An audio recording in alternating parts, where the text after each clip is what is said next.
Students, this is question from chapter magnetic effects of electric current और ये question मैंने लिया है practice questions from for session 2022-23 का question number 36। P and Q represent two straight wires carrying equal currents I in the direction perpendicular to the plane of screen outwards. K is the midpoint of the line joining P and Q. P और Q को अगर हम join करेंगे तो line joining P and Q के का mid point है K. The image shows, ये फिगर आपको गिवन है क्वेश्चन में, the image shows a magnetic field lines around the wire. Wire के अराउंड, वायर ऐसा है आउटवर्ड, वायर कैसा दिया हुआ है, एक स्ट्रेट करंट कैरिंग कंडक्टर है और वायर इस तरह से इस प्लेन ऑफ द स्क्रीन के आउटवर्ड है, इस तरह से बाहर की तरफ, ठीक है। अब इसके आसपास जो मैग्नेटिक फील्ड लाइंस बनी हुई है ये दिखाया हुआ है. The image shows a magnetic field lines around the wire but the direction of magnetic field is not marked. तो हमें यहाँ पर डायरेक्शन ऑफ मैग्नेटिक फील्ड बताना है.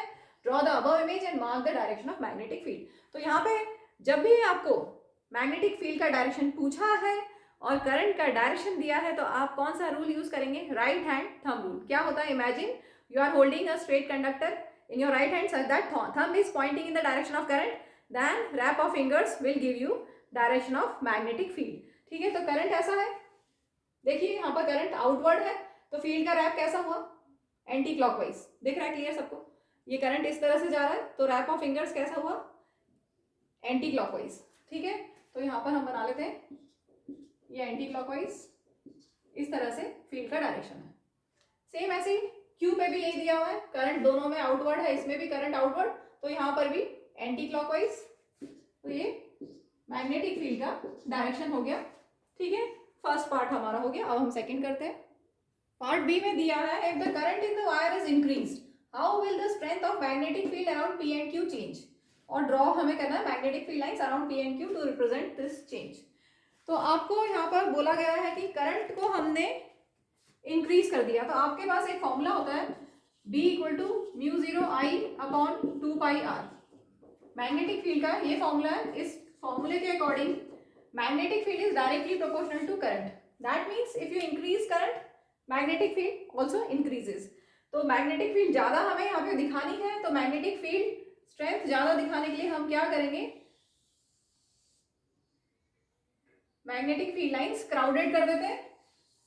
ठीक है, मैग्नेटिक फील्ड लाइंस क्राउडेड हमने कर दी, तो ये हमारी करंट इंक्रीज करने से मैग्नेटिक फील्ड लाइंस क्राउडेड है, पास पास है, ज्यादा नंबर ऑफ फील्ड लाइंस हैं, फील्ड स्ट्रेंथ इंक्रीज हो गई. ठीक, next part C. If B is the magnetic field at point K point पे B is magnetic field due to current in the wire P. इस wire में जो current जा रहा है, आउटवर्ड करंट था, उससे जो फील्ड बन रही है, तो B K पॉइंट पे इसकी वजह से तो जो मैग्नेटिक फील्ड है वो है B. What will be the magnetic field due to P and Q at the mid point K. अब इसकी वजह से भी कोई फील्ड होगी यहाँ पर इसी पॉइंट पे, वो क्या होगी? क्योंकि सेम है, सब कुछ सेम है, तो वो भी B होगी. लेकिन यहाँ पर क्या डिफरेंस है? क्या डिफरेंस है? ध्यान से देखिए. अगर हम इन फील्ड लाइंस को और बढ़ा दें, ठीक है, तो यहाँ पर तुम्हें कैसा दिख रहा है? फील्ड P की वजह से फील्ड इस डायरेक्शन में, और यहाँ पर बनाएंगे अगर फील्ड लाइंस को एक्सटेंड करेंगे तो फील्ड का डायरेक्शन, P की वजह से फील्ड का डायरेक्शन ऐसे है, ऐसे जा रहा है, और Q की वजह से फील्ड का डायरेक्शन ये है.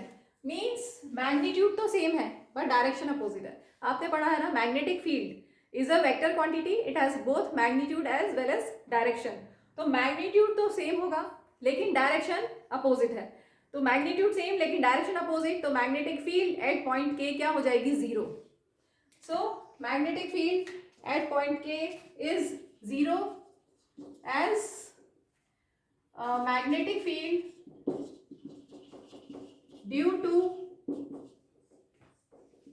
P and Q are equal in magnitude but opposite in direction. ठीक है, इक्वल मैग्नीट्यूड है, डायरेक्शन अपोजिट है, इस वजह से magnetic field, resultant field at point K due to P and Q will be 0. Moving to last part D of this question.